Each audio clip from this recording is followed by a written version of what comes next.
తిబేరియా చక్రవర్తి పరిపాలనలో 15వ సంవత్సరములో పొంతి పిలాతు యూదయ అధిపతిగాను, గలిలయకు హేరోదు చతుర్థాధిపతిగాను, అన్నా కైపులు ప్రధాన యాజకులుగాను ఉన్నప్పుడు అరణ్యంలో యోహానుకు దేవుని వాక్యం రాగా, యోర్ధాను పరిసరాల్లో తాను ప్రబోధాలు చేస్తూ పశ్చాత్తాపార్థమైన బాప్తిస్మము, పాప క్షమాపణ ప్రకటించాడు. మీ పాపాల నుండి తిరగండి, బాప్తిస్మం పొందండి, దేవుడు మీ పాపాలు క్షమిస్తాడు. ప్రవక్త యేషయా గ్రంథంలో ప్రవచించిన విధంగానే అరణ్యంలో ఎవరో కేకలు వేస్తున్నారు, ప్రభువు కొరకు మార్గాన్ని సిద్ధం చేయండి, ఆయన ప్రయాణానికి త్రోవను సరళం చేయండి. ప్రతి పల్లము పూడ్చబడును, ప్రతి కొండ మెట్ట చదును చేయబడును, వంకర మార్గములన్నీయు సరిగా చేయబడును, కరకు మార్గములన్నీయు నున్నన చేయబడును. సకల మానవ జాతి ఆ దేవుని రక్షణను చూస్తా. మేమేం చేయాలి? ఓ సర్ప సంతానమా, మమ్మల్ని ఏం చేయమంటారు? చెప్పండి, మేము ఎటువైపు వెళ్ళాలి?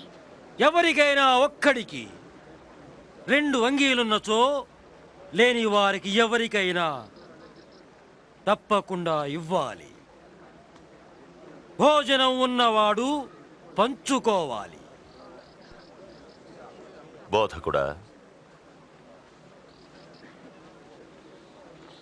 మేము సుంకము వసూలు చేసేవాళ్ళం, మరి మేమేం చెయ్యాలి? ఏర్పరచినంత కంటే ఎక్కువ తీసుకోవద్దు. అయితే మా సంగతి ఏమిటి? మేమేం చేయాలి? ఎవరి వద్ద బలవంతంగా డబ్బు తీసుకొనవద్దు, ఎవరి మీద అపనింద మోపవద్దు. మీ జీతంతోనే తృప్తి పొందండి.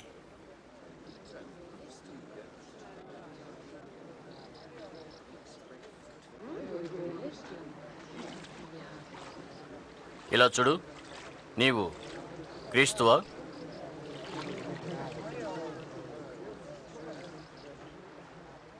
నేను మీకు నీళ్లలో బాప్తిస్మమిస్తున్నాను, అయితే నాకంటే శక్తిమంతుడు ఇంకొకడు వచ్చుచున్నాడు.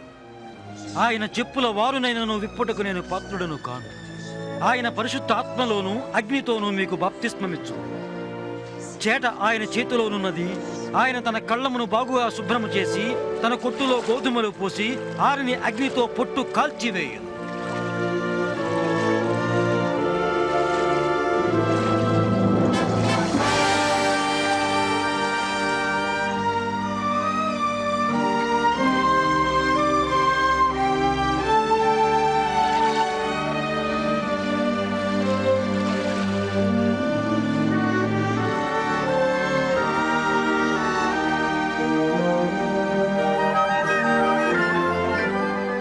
అప్పుడు పరిశుద్ధాత్ముడు పావుర రూపంలో యేసు మీద వ్రాలాడు.